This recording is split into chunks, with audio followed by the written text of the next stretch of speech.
মা, ও মা, তুমি সব কি করছো? কাঁথা সেলাই করছি, কাঁথা।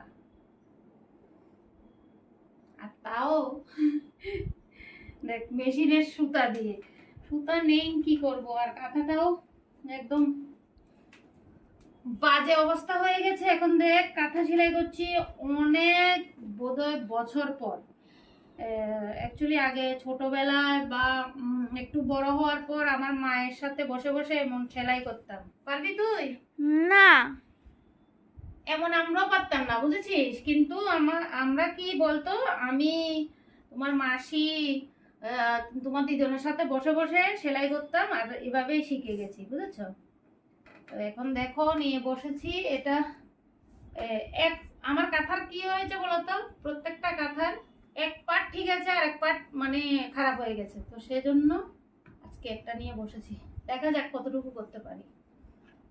তোমরা কে কে পারো কাঁথা সেলাই করতে কমেন্টে জানিও। আর যদি পারো তাহলে চলে আসো, আমাকে একটু হেল্প করো।